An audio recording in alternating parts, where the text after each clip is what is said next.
Well, I'm gonna try something new today. I just hit record on the phone. Gonna see how good this does. But anyway, today I don't have any notes from service or anything. But it was another one great service. Did stuff a little bit different today. We started the service normally with just two songs, and then the preacher got up and talked and everything, told us the announcements. Then the choir brought us back with another song. Then we sung a couple of more, and when we went to the offering, the preacher was coming up. Because, everybody gets done, they're coming down. I'm like, where's the offering? Then, then the offering bag comes around with the preacher actually starting the sermon instead of it being during a hymn. Yeah, I'm sorry but my nose is all kind of messed up. I don't know what it is. I guess something's blooming here at the end of spring that I'm allergic to. But anyway, then we get to the message, and he doesn't go the way he had laid out at the in the worship guide. He started out with the verses that he had in there, which was about the blind man, and not him getting his sight, but when he went in front of the Pharisees, and the way the Pharisees said, "Oh, the man that did this couldn't have been from God because he's doing this on the Sabbath. He's not keeping it holy." And instead of seeing the miracle, they start judging him. Which is what we do all the time. We don't see what's going on. We just judge people. We keep a scorecard. Then he went on to another story about him. And when he was in seminary, in college, he took a class about debating.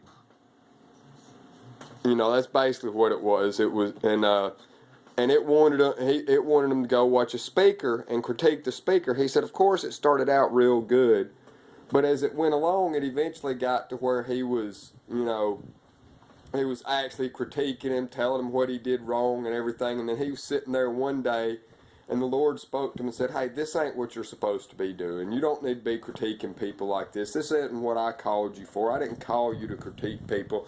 You're missing the message by doing this." So, of course, he quit doing it. But, and he said, he's had people that, he's shaking everybody saying, "Oh, it's a great service, it's a great service, it's a great service." Then all of a sudden this person comes out, "Hey, the drapes are dirty."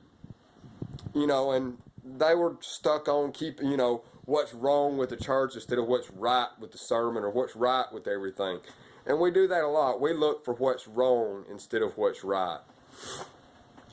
And we need to be focusing on what's right and what God has done for us, and not trying to keep a scorecard about how much better I am than somebody. "Oh, hey, I'm not as bad as this person. All I do is this, and they do this, this, this, this, and this." It's not a competition. We're not keeping score. The only score we need to be keeping is how many people we turn to God personally.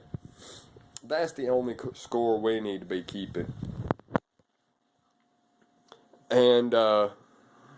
And then, of course, at the end of the service, we had the invitation, and it was awesome as normal.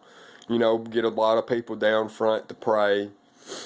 But I really don't have any more to say today. I mean, it was a great service and all, but he was just mainly talking, and I mean, I took a lot more away from it than what I'm talking about here.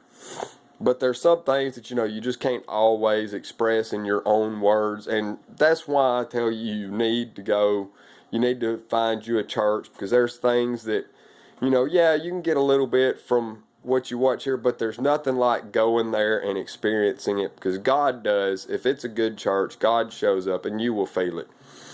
But anyway, I'll see y'all next week. I may try to post something kind of like this Wednesday night after I finish with choir practice to tell y'all how that went. But anyway, I'll see y'all next time, and y'all have a blessed week, and always take your problems to God. Don't try to take them on yourself.